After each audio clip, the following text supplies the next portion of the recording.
चलिए बहुत important topic पे बात करते हैं। तो आज 2 टॉपिक्स पे बात करनी है कि मतलब फ़िनलैंड में जो जॉब पाना जो आप लोग पूछते हो ना कि जॉब क पाना बहुत डिफ़िकल्ट है कि नहीं? और दूसरा एक बात करूँगा जैसे जो लोग स्टूडेंट वीज़ा पे आते हैं उनको सडनली जॉब मिल जाती है, ठीक है? तो क्या वो during the study student visa पे हैं और वो क्या वर्क परमिट के लिए अप्लाई कर सकते हैं? मान लीजिए उनको फुल टाइम जॉब ऑफ़र मिल गया तो, ठीक है? इस बारे पे बात करता हूँ मैं।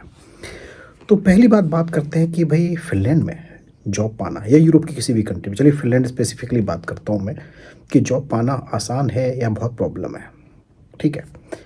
पहली बात, तो क्या आप रिक्वायरमेंट्स फुलफ़िल करते हैं जॉब की? सबसे पहली बात आपको ये देखनी है, क्या आपकी रिक्वायरमेंट्स फुलफ़िल हैं? अगर आपको रिक्वायरमेंट्स आप फुलफ़िल करते हो उस जॉब के लिए, तो मैं बिल्कुल दावे से बोल सकता हूँ कि जॉब पाना इतना डिफ़िकल्ट नहीं है, ठीक है? कुछ लोग भाई हर इंसान क्या सोचता है अपने आप को कि मैं सुपर पावर हूँ, मैं सब कुछ फुलफ़िल करता हूँ, मुझे जॉब नहीं मिल रही है। तो जॉब नहीं मिल रही तो क्या करेंगे फिर? बेकार कंट्री है, यहाँ कुछ नहीं मिलता। यही बोलोगे ना? जिनको नहीं मिल रही है तो। और जिनको मिल जाती है वो क्या बोलेंगे फ़िनलैंड बहुत अच्छी कंट्री है, हैप्पीएस्ट कंट्री है। आप लोग गूगल में सर्च करें, जैसे मैं ही बोलता हूँ कि भैया गूगल में सर्च करके देख लीजिए हैप्पीएस्ट कंट्री क्या है? फ़िनलैंड है, ठीक है? आप लोग कोई रेफ़रेंस तो लीजिए ना, जब आप किसी कंट्री को अब्यूज़ बोलते हैं या अब्यूसिव लैंग्वेज यूज़ कर सकते हैं कि ये बुरी है या अच्छी है, तो रेफ़रेंस क्या है आपके पास? क्या आपकी कंट्री का रेफ़रेंस है, जिस कंट्री से आप बिलॉन्ग करते हो? या कोई दूसरी ऐसी कंट्री जिसका आप रेफ़रेंस दे सकते हो, भई नहीं, ये कंट्री अच्छी है इसलिए फ़िनलैंड इसके कंपैरिज़न में बुरी है। तो जब भी आप किसी चीज़ को बुरा या अच्छा बोलते हैं तो कोई रेफ़रेंस पॉइंट होता है। तो अगर आप रेफ़रेंस पॉइंट की बात करें तो सब लोग जानते हैं कि भाई फ़िनलैंड में सोशल सिक्योरिटी बेनिफिट्स बहुत बढ़िया है, ठीक है? अभी गवर्नमेंट कुछ चेंजेस कर रही है, कुछ सोशल बेनिफिट्स पे मतलब थोड़ी टाइट कर रही है, लेकिन सब कुछ नहीं, ध्यान रखिएगा। अभी भी फ़िनलैंड जो हैप्पी इंडेक्स जो बोलते हैं जिसे आप, ठीक है ना? उसमें अभी भी फ़िनलैंड नंबर 1 है, आपको देख रहे होंगे लगातार कंटिन्यू फ़िनलैंड ही नंबर 1 कंट्री पे आ रहा है। तो क्यों? क्योंकि यहाँ का सिस्टम, यहाँ के जो बेनिफिट्स बहुत बहुत ईज़ी है। यहाँ पे मकान लेना, कुछ भी करना, कोई बीच में कोई खाने वाला नहीं है पैसे, सब कुछ स्ट्रेट फॉरवर्ड है, बिल्कुल ट्रांसपेरेंसी है। ठीक है ना? तो अब कुछ लोग चाहते हैं कि बहुत ईज़िली हो जाए सब काम, बिल्कुल ईज़िली मतलब आपने अप्लाई किया, आपका सिलेक्शन होना चाहिए। बाकी सब लोगों को रिजेक्ट कर दो, मुझे ले लो, तो मैं बोल दूँगा फ़िनलैंड बहुत अच्छी कंट्री है, बहुत आसान है सब कुछ। मैं फिर बोल रहा हूँ, अगर आप प्रोसेस को फुलफ़िल करते हैं, तो जॉब पाना बहुत आसान है। अपनी कमी को, कहाँ पे आपकी डेफ़िशिएंसी है उसको अगर आप पहचानेंगे, उसको इम्प्रूव करेंगे, तो जॉब पाना कोई मुश्किल काम नहीं है। मैं आपको बीच-बीच में सब चीज़ें बताता रहता हूँ। जैसे मान लीजिए, ज़ाहिर-सी बात है, अगर आप फ़िनलैंड या किसी भी यूरोपियन कंट्री में अप्लाई करते हो, सबसे पहले वो क्या प्रेफ़र करेंगे? क्या ये यूरोप से ही अप्लाई कर रहा है? क्या यूरोप में ही कहीं पे रहता है? चलो नहीं रहता, कोई बात नहीं। क्या सेकंड पॉइंट देखता है, क्या इसकी एजुकेशन यूरोप की है? नहीं है। फिर थर्ड पार्ट देखते हैं, अच्छा ये इंडिया का है, पाकिस्तान का है, ये कहीं पे काम कर रहा है किसी अच्छी कंपनी में? तो थर्ड पॉइंट देखेंगे। चलिए अच्छी कंपनी में भी नहीं नहीं काम कर रहा, छोटी कंपनी में काम कर रहा है, लेकिन इसकी एजुकेशन किसी अच्छे इंस्टीट्यूट की है कि नहीं है? ये सारे पॉइंट्स देख लिए। अब आप मान लीजिए इस सारी कैटेगरीज़ में नहीं आते और आप अप्लाई कर रहे हैं इंडिया पाकिस्तान से, ठीक है? तो आपके चांसेस आपको इम्प्रूव करना है तो आप क्या करोगे? जैसे मैंने पहले वीडियो बनाया था ना एक, कि भई जब भी आप अप्लाई कर रहे हो और आप अगर इस कैटेगरी में कहीं पे भी नहीं फिट बैठ रहे हो, ठीक है? किसी भी कैटेगरी में फिट नहीं हो जो मैंने बताई आपको, तो ज़ाहिर-सी बात है आपको जॉब पाने में प्रॉब्लम होगी, ध्यान रखिएगा मेरी बात। लेकिन तो फिर आपको उसको कैसे आप ओवर कम्पेंसेट कैसे करेंगे आप इसको? कैसे आप कम्पेंसेट करेंगे इस चीज़ को? कैसे ओवरकम होगे आप इस चीज़ से? तो आपको क्या करना पड़ेगा? जैसे मैंने बताया था आपको कि लिंक्डइन से अगर आप कोई कोर्स करते हैं तो लिंक्डइन क्या करता है आपके प्रोफ़ाइल को मतलब प्रमोट करेगा आपके प्रोफ़ाइल को। लिंक्डइन से कोई कोर्स सर्टिफ़िकेट किया तो ज़ाहिर-सी आप लिंक्डइन से किया, तो जब भी लिंक्डइन में भाई एम्प्लॉयर्स जॉब निकालते हैं तो आपका प्रोफ़ाइल पहले आए क्योंकि लिंक्ड आपने जो वो उनकी स्किल्स थी वो आपने लिंक्डइन से ही ली है, सर्टिफ़िकेट लिया तो आपका प्रोफ़ाइल को प्रमोट किया उन्होंने। तो जो एम्प्लॉयर्स हैं वो डायरेक्ट देख सकते हैं, एचआर डायरेक्ट देख सकता है जिसने जॉब एडवर्टाइज़मेंट निकाला है।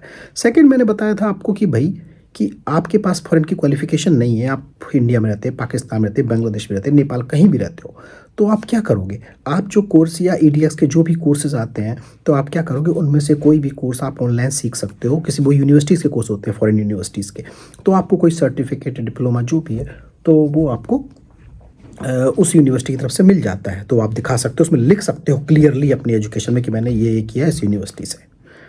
ठीक, तो आप एक प्लस, तो हर चीज़ का एक सॉल्यूशन होता है, अगर आप वो सॉल्यूशन नहीं पकड़ोगे, सीधे बोलने लगोगे, भई कहाँ प्रॉब्लम आ रही है। अगर प्रॉब्लम को नहीं पहचानोगे कि मेरी जॉब क्यों नहीं लग रही, अगर आपको यही नहीं पता तो आप कभी भी कहीं भी किसी भी कंट्री में जॉब नहीं पा पाओगे। ध्यान रखिएगा, फिनलैंड से मतलब ही नहीं है यार, फिनलैंड को भूल जाओ आप।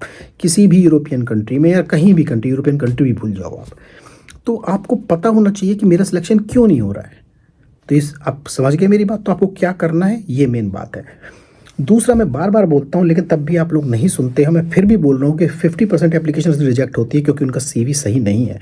मैंने 1 पेज सीवी का फ्रंट बनाया जो कि फिनलैंड यूरोप में चलता है, बेस्ड ऑन मतलब आपके क्या आपका होना चाहिए, टॉप पे क्या होना चाहिए, उसके बाद क्या होना चाहिए, उसके बाद क्या होना चाहिए। ये नहीं कि पहले लिख दिया मेरी क्वालिफिकेशन ये है वो है फलाना ढिकाना। आप प्लीज़ वो चेक करो, अगर आपको ज़रूरत है तो मैं आपको फॉर्मेट भी भेज दूंगा वर्ड का, आप वो मेरा वीडियो चेक करो जरा सीवी का, ठीक है। उस तरीके से मैंने बताया था कि भाई हर बार आपको हर जॉब के लिए, भले ही वो आप सेम प्रोफाइल में अप्लाई कर रहे हो, सेम जॉब टाइटल है, तब भी आपको सीवी चेंज करना पड़ेगा एज पर रिक्वायरमेंट। और कोई रिक्वायरमेंट्स आपकी कोई स्किल्स मिसिंग है, मैं बार बार बोलता हूँ, आप किसी भी ऑनलाइन कोर्स करके सीख के वो आपकी स्किल्स आप डेवलप कर सकते हो बहुत जल्दी और डाल सकते हो। तो डे बाय डे आपको इम्प्रूव करना होता है in order to get selected. मेरा भी एक बार में नहीं हुआ था यार, यहाँ पे सीधी सी बात है। तो आपको देखना पड़ता है कि कहाँ आप कमी पा रहे हो, वो आपको पूरी करनी है भाई कमी, ठीक। तो प्रोसेस को फॉलो करो, हर जगह रजिस्टर करो। ऑनलाइन जो इवेंट्स का मैंने वीडियो बनाया था कि भाई जो ऑनलाइन इवेंट्स होती हैं फिनलैंड में, जिसमें आप डायरेक्ट रिक्रूटर से कॉन्टैक्ट कर सकते हैं, उनसे कन्वर्सेशन कर सकते हैं, तो आपको करना पड़ेगा, बैठ के नहीं होगा। जो लोग बैठ के बस केवल गालियाँ देना, ये करना, यहाँ मत आओ वहाँ मत आओ, तो भाई तुम क्यों हो वहाँ पे, तुम क्यों हो वहाँ पे, अपनी अपनी कंट्री भी तो वापस जा सकते हो ना। तो कुछ अच्छा होगा। अगर मैं क्यों हूँ वहाँ पे, चलो और भूल जाओ लोगों को यार, मैं क्यों बैठा हूँ यहाँ पे। भाई मैंने और कंट्रीज़ में भी तो जॉब की है, मैं यूके में भी था, लिथुएनिया में भी था, मैं और कंट्रीज़ में, तो मैंने यहाँ क्यों बैठा हूँ। कुछ बेनिफिट्स तो है ना यहाँ पे, फैमिली बेनिफिट्स बहुत ज़्यादा हैं भाई। आपको सोचना नहीं है आगे चल के फैमिली के बारे में, बस अपने ही बारे में सोचो जो सोचना है। तो ठीक है, जॉब नहीं मिल रही, हर चीज़ का एक रीज़न होता है। उस रीज़न को अगर आप नहीं पहचानोगे, गाली देते रहो, कोई फ़र्क नहीं पड़ता, कोई फ़र्क नहीं, किसी को फ़र्क नहीं पड़ता यार। आप बोलते रहो ऐसा है, बुरा है, अच्छा है, फलाना है, ढिकाना है, ठीक है। चलिए ये बात हो गई ना, तो आप प्रोसेस को फॉलो करो। मैंने बहुत सारे वीडियोस बनाए हैं, क्या क्या आपको करना है, कैसे आपको जॉब पानी है, फॉरेनर्स कैसे जॉब पा सकते हैं। तो आपको उस पर जाना पड़ेगा, देखना पड़ेगा, करना पड़ेगा। बड़ा बड़ा के वीडियो देखोगे, ये करोगे वो करोगे, 2 मिनट में आप सोचो सुपरमैन बन जाऊँ, तो नहीं बन पाओगे भाई। अपने लिए तो टाइम दे सकते हो ना, 10-15 मिनट का वीडियो नहीं देख सकते क्या अगर आपको कुछ पाना है। इतने महीनों से ट्राई कर रहे हो, साल से ट्राई कर रहे हो, तो भाई मैं इंप्रूव करने के लिए तो बता रहा हूँ आपको। तो आपको करना पड़ेगा, प्रोसेस आपको फॉलो करना पड़ेगा। विदाउट प्रोसेस अगर फॉलो नहीं करोगे आप, तो आपका कभी नहीं होने का, ठीक। दूसरी बात, बाकी मैं बहुत चीज़ें बता चुका हूँ, रेफरेंस लेना, ये करना, नेटवर्किंग वेटवर्किंग, ये बहुत चीज़ें कैसे करनी है। देखो करना, बोलना बहुत आसान है, करना कैसे वो बताता हूँ मैं। वो जरा वीडियोस आप देखो जरा, तब पता चलेगा आपको, क्योंकि मैं रियलिटी में बताता हूँ। सेकंड टॉपिक मैंने बताया था कि क्या स्टूडेंट स्टडी वीज़ा पे हैं, स्टडी कर रहे हो, फुल टाइम जॉब लग गई, क्या आप वर्क परमिट पे अप्लाई कर सकते हो। कुछ वैसे स्टूडेंट हैं, मान लीजिए आप वो फीस दे के आए हो, फीस देती पता चला कि आपकी जॉब लग गई। अब जाहिर सी बात है, जॉब लगी तो आपको फुल टाइम का वो वर्क परमिट मिलेगा, आपको ए टाइप का मिलेगा ना। तो उससे क्या फ़ायदा होगा, आपकी जो आगे की स्टडी, मान लो स्टडी कंटिन्यू भी करना चाहते हो, वो आपकी फ्री हो जाएगी, वो आपकी फ्री हो जाएगी। तो कितना बड़ा प्लस पॉइंट ये हुआ, फ्री हो जाएगी ना। तो भाई ये भी आप कर सकते हो अगर आप स्टडी वीज़ा पे आ रहे हो। तो रूल्स अब आगे चेंज होंगे, जो भी होंगे अपडेट होंगे वो मैं आपको आगे बताऊंगा। लेकिन फिलहाल अगर आप स्टडी वीज़ा पे आ रहे हो, आपको जॉब मिल जाती है, तो आप अप्लाई कर सकते हो, ठीक है। तो आपको परमिट मिल जाएगा, शायद 160 यूरो लगता है परमिट का जब आप चेंज करोगे तो और उसके बाद आपको वर्क बेस पे मिल जाएगा, फिर आपका सब कुछ बढ़िया हो जाएगा। आपको स्टडी भी जो आपकी अगर करनी है वो भी कंटिन्यू कर सकते हो, वो भी आप फ्री ऑफ कॉस्ट, बिकॉज आपको ए टाइप का परमिट मिलेगा वर्क बेस पे। तो जो ए टाइप का परमिट मिलता है वर्क बेस पे, उसके लिए स्टडी आपकी फ्री होती है, आपको पैसे नहीं ले सकती यूनिवर्सिटी। फिर भले ही आपने फर्स्ट ईयर में पैसे दे दिए, सेकंड ईयर में आपकी जॉब लग गई तो।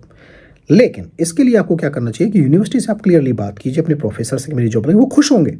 और कॉन्टैक्ट पे मतलब ऐसा होना चाहिए कि ऐसा नहीं कि आपने मत दीजिए, जो छोड़ेंगे जब आप स्टडी कंप्लीटली छोड़ देते हैं तब थोड़ा सा प्रॉब्लम है। इसलिए आप क्या करो, स्टडी कंटिन्यू कर सकते हो, धीरे धीरे क्रेडिट कीजिए अपने, लेकिन जॉब आप कर सकते हो, कोई प्रॉब्लम नहीं है। फुल टाइम जॉब, आपको वर्क परमिट मिल जाएगा, नया परमिट मिलेगा, आपको अप्लाई करना पड़ेगा लेकिन नए परमिट के लिए, ठीक है। क्लियर है ना ये बात, तो ये आपको ध्यान रखने वाली बात है।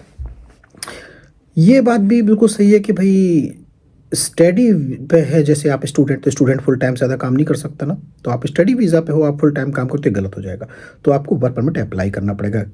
हाँ, जैसे ही आपका जॉब ऑफर आया आप वर्क परमिट के लिए अप्लाई कीजिए और आपको वर्क परमिट मिल जाएगा। उसके बाद जो आपकी स्टडी बची वो भी आपकी फ्री हो जाएगी। ये बिल्कुल ध्यान रखिएगा इस बात को।